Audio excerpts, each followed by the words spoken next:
Duties of polling officers on pole day. Polling జరిగే రోజున PO గారు అట్లాగే పోలింగ్ ఆఫీసర్స్ ఎవరైతే ఉన్నారో వారి యొక్క డ్యూటీస్ ఏవైతే ఉన్నాయో వాటిని బ్రీఫ్గా షార్ట్గా ఒకసారి చూద్దాం. ఫస్ట్ పోలింగ్ ఆఫీసర్ అంటే nothing but assistant presiding officer అని చెప్పేసి అంటాం. He is the incharge of marked copy of elector roll. Marked copy ఏదైతే ఉందో దానికి ఆయన లేదా ఆమె ఇన్ఛార్జ్గా ఉంటారు. ఫర్ ఎగ్జాంపుల్ మనకి ఇక్కడ ఇదే మార్క్డ్ కాపీ అనుకుంటే ఆ మార్క్డ్ కాపీలు ఎలా మార్క్ చేయాలనేది కూడా మనకి ఇక్కడ మెన్షన్ చేశారు. ఓటర్ ఎవరైతే ఉన్నారో అతను voter allowed to cast the vote వేయడానికి వచ్చినప్పుడు ఆ వచ్చిన వ్యక్తి ఎవరైతే ఉన్నారో a line drawn in red ink diagonally across the box. ఆ వచ్చినటువంటి పర్సన్ మేల్ అయినా ఫిమేల్ అయినా థర్డ్ జెండర్ అయినా సరే ఫస్ట్ డయాగ్నల్గా ఇలా గీత గీయడం జరుగుతుంది. నెక్స్ట్ ఆ వచ్చినటువంటి పర్సన్ ఎవరైతే ఉన్నారో ఆమె ఫిమేల్ అయితే కనుక వారి యొక్క సీరియల్ నెంబర్ ఏదైతే ఉందో సీరియల్ నెంబర్ని కూడా రౌండ్ చేయాల్సి ఉంటుంది. ఫర్ ఎగ్జాంపుల్ ఇక్కడ ఎలా అయితే మనకి సీరియల్ నెంబర్ ఎలా రౌండ్ చేశారో ఇలా సర్కిల్ చేయాలన్నమాట. అంటే వచ్చింది జెంట్ అయితేనేమో డయాగ్నల్గా ఒక గీత మాత్రం గీస్తాము. వచ్చింది ఫిమేల్ పర్సన్ అయితే గీత గీయడంతో పాటు వారి యొక్క సీరియల్ నెంబర్ ఏదైతే ఉందో దాని దగ్గర ఇలాగా సర్కిల్ కూడా చేయడం జరుగుతుంది. అలా కాకుండా థర్డ్ జెండర్ వాళ్ళు మన పిఎస్ పరిధిలో ఎంతమంది థర్డ్ జెండర్ ఉన్నారనేది కూడా మనకి మార్క్డ్ కాపీలు ఇస్తారు. అలాంటి వాళ్ళు వస్తే ఆ థర్డ్ జెండర్ వచ్చినప్పుడు డయాగ్నల్గా గీత గీయడంతో పాటు వారికి స్టార్ మార్క్ పెడతారనమాట. ఇక్కడ మనకి స్టార్ మార్క్ పెట్టింది కనపడుతుంది. సో ఈ విధంగా ఫస్ట్ పోలింగ్ ఆఫీసర్ ఎవరైతే ఉన్నారో వాళ్ళు ఈ మార్క్డ్ కాపీకి ఇన్ఛార్జిగా ఉంటారు. ఇప్పుడు మనం ఏదైతే ప్రాసెస్ చెప్పామో ఈ ప్రాసెస్ని till the end of the poll continue చేస్తూ ఉంటారు. At the same time every 2 అవర్స్కి కూడా మొత్తం టోటల్ ఓట్స్ ఎన్ని పోల్ అయ్యాయి అని చెప్పేసి అంటే మేలు ఫిమేలు థర్డ్ జెండరు ఎంత అని చెప్పేసి పిఓ గారికి ఇన్ఫర్మేషన్ ఇవ్వాల్సి ఉంటుంది. కన్సర్న్ ఇన్ఫర్మేషన్ పిఓ గారు పీడిఎంఎస్ యాప్లో అప్డేట్ చేయాల్సి ఉంటుంది అనమాట.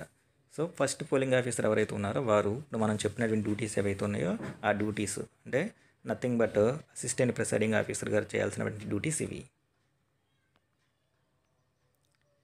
నెక్స్ట్ తర్వాత duties of polling officer number 2 వచ్చేసరికి ఏపీఓ గారి తర్వాత ఉన్నటువంటి సెకండ్ పోలింగ్ ఆఫీసర్ ఎవరైతే ఉన్నారో వారు incharge of indelible ink and voter register అంటే 17A. ఇండెలిబుల్ లింక్ ఏదైతే ఉందో దానికి ఇన్ఛార్జ్గా ఉంటారు. అట్లాగే 17A ఓటర్స్ రిజిస్టర్ ఏదైతే ఉందో దానికి కూడా ఇన్ఛార్జ్గా ఈయన 2 పనులు చేయాల్సి ఉంటుంది. వచ్చిన వ్యక్తి ఎవరైతే ఉన్నారో ఏపీఓ గారి దగ్గర నుంచి ఏపీఓ గారు వారి యొక్క తీసుకొచ్చిన గుర్తింపు కార్డు ఏదైతే ఉందో దాన్ని వాళ్ళ ఐడెంటిటీ ఏదైతే ఉందో దాన్ని వారి పేరుని మొత్తాన్ని చదివి సీరియల్ నెంబర్ కూడా చూసి చదివిన తర్వాత పోలింగ్ ఏజెంట్స్ ఓకే అన్న తర్వాత వెంటనే కన్సర్న్ ఓటర్ ఎవరైతే ఉన్నారో అతను ఇప్పుడు మనం చెప్పుకున్నటువంటి ఈ సెకండ్ పోలింగ్ ఆఫీసర్ దగ్గరికి రావడం జరుగుతుంది. సెకండ్ పోలింగ్ ఆఫీసర్ ఎవరైతే ఉన్నారో ఆయన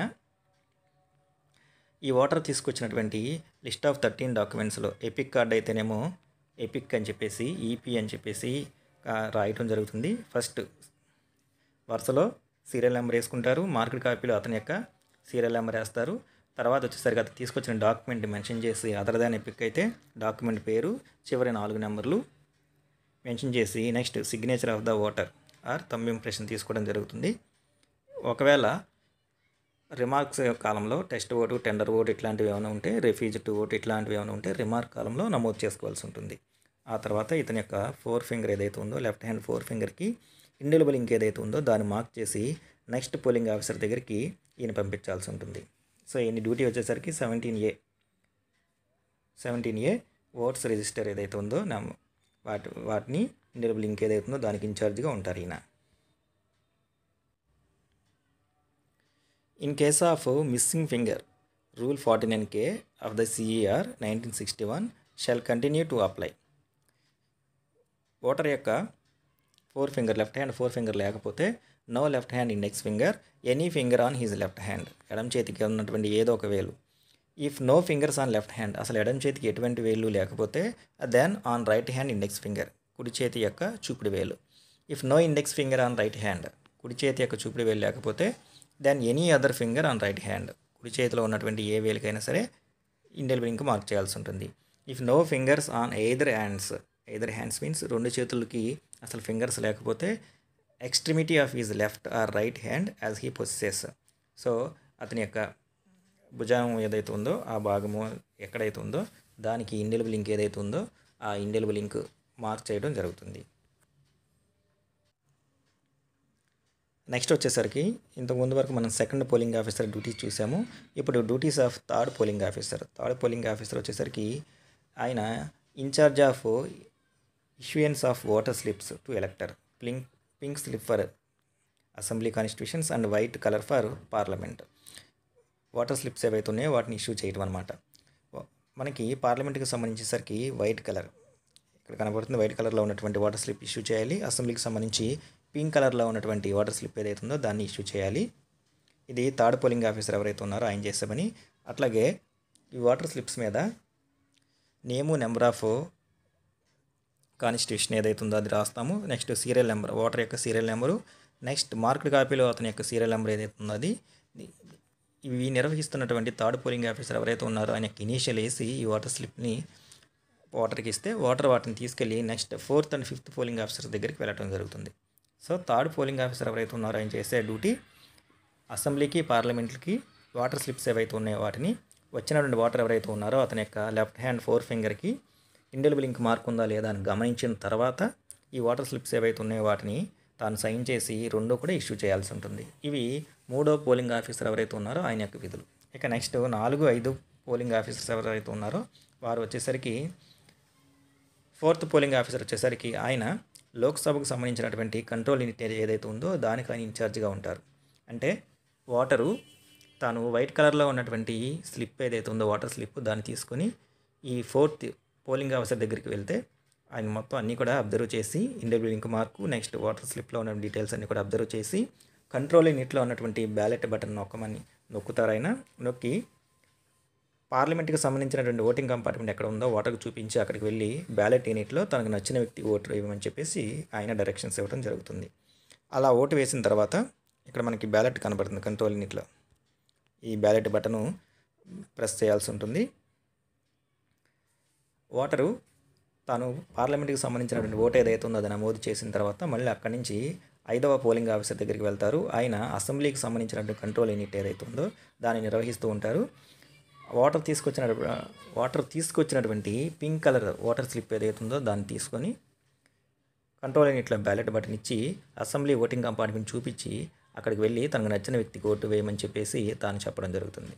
సో అక్కడతో ఓటర్ తన యొక్క ఓటింగ్ ప్రాసెస్ ఏదైతే ఉందో దాన్ని కంప్లీట్ చేయడం జరుగుతుంది. ఈ విధంగా మనం చెప్పుకున్నటువంటి పోలింగ్ ఆఫీసర్స్ ఎవరైతే ఉన్నారో వాళ్ళు 1 by 1 ఈ డ్యూటీలు ఏవైతే ఉన్నాయో వాటిని నిర్వహించాల్సి వస్తుంది. అట్లాగే ఇక్కడ మనకు కొన్ని గుర్తుంచుకోవాల్సిన అంశాలు వచ్చేసరికి ఎలో elector in a serial number as per form 17A. Form 17Aలో ఓటర్స్ వారి యొక్క సీరియల్ నెంబర్ ప్రకారమే మనం ఓటర్స్ని అలౌ చేయాలి ఓటింగ్ కంపార్ట్మెంట్లోకి. అట్లాగే ఓటింగ్ కంపార్ట్మెంట్లోకి వెళ్ళేటప్పుడు పార్లమెంట్లో అసెంబ్లీకి వెళ్తున్నారు లేదా ఒకదానికి వెళ్ళబోయి ఒకదానికి వెళ్తున్నారనే విషయాన్ని కూడా మనం జాగ్రత్తగా గమనిస్తూ ఉండాలి. ఇండెలిబుల్ ఇంక్ ఏదైతే ఉందో దానికి సంబంధించినటువంటి మార్కు వాళ్ళ చేతి మీద అలాగ ఉందో లేదో. కొంతమంది ఇండెలిబుల్ ఇంక్ మార్కు చేయంగానే వెంటనే తలకు రాసుకోవడం, తుడిచేసుకోవడం ఇలా చేసుకుంటూ ఉంటారనమాట. అట్లాంటివి చేసుకోకుండా అది ఆరి వాళ్ళకి ఇంకా ఆ ఇండెలిబుల్ ఇంక్ మార్క్ ఉందా లేదని చెప్పి చూస్తూ ఉండాలి.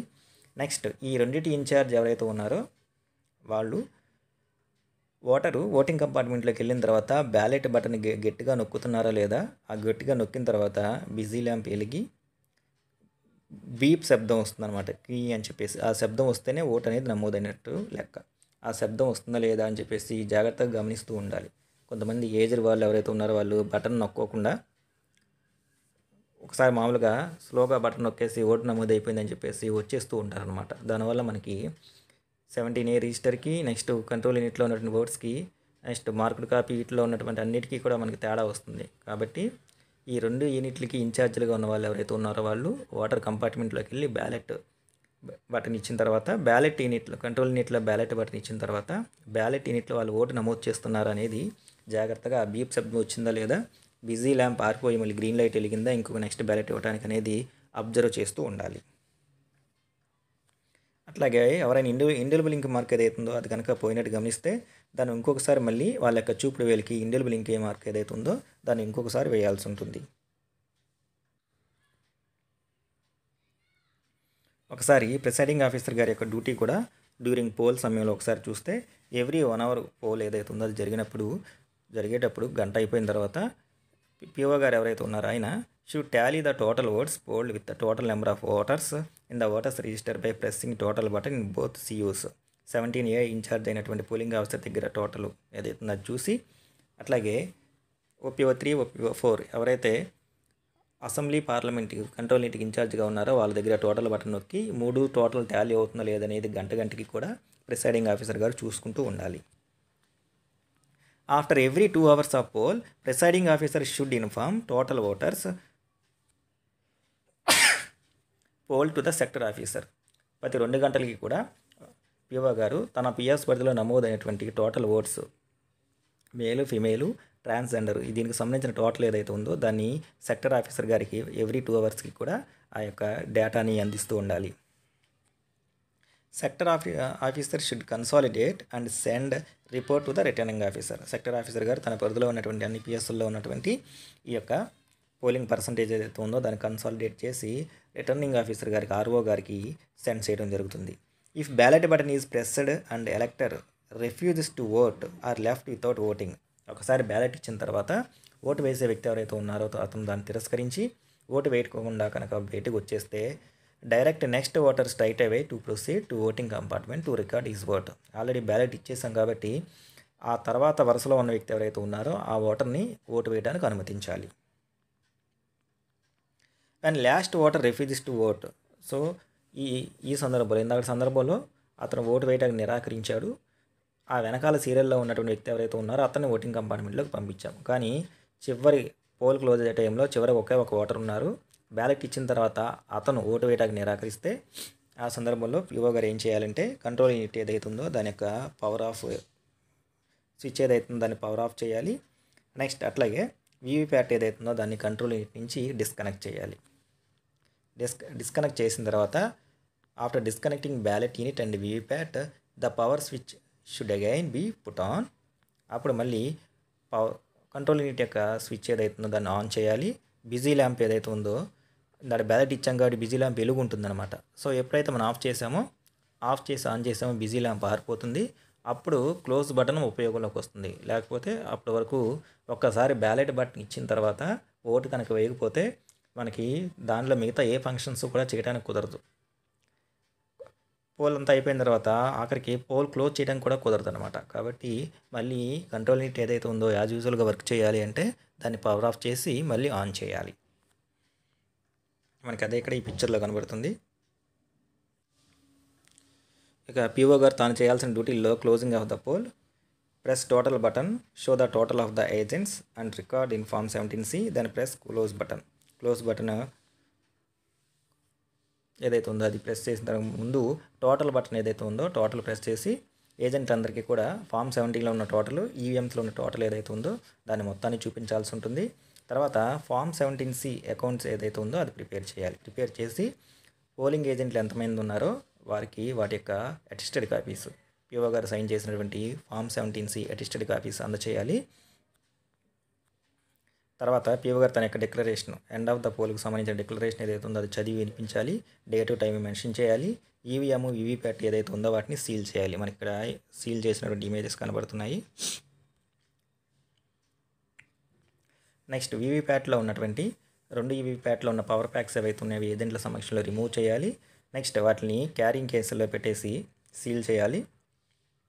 తర్వాత పిఓ గారు తన యొక్క డిక్లరేషన్కి సంబంధించి అట్లాగే రిపోర్ట్కి సంబంధించి రిమైనింగ్ పార్ట్స్ ఏవైతే ఉన్నాయో 1 to 5 papers take signatures of polling agents ఎవరైతే ఉన్నారో వాళ్ళ దగ్గర నుంచి తీసుకోవాల్సిన సంతకాలు ఏవైతే ఉన్నాయో అవి తీసుకోవాలి. సంతకాల విషయంలో మర్చిపోకూడదు.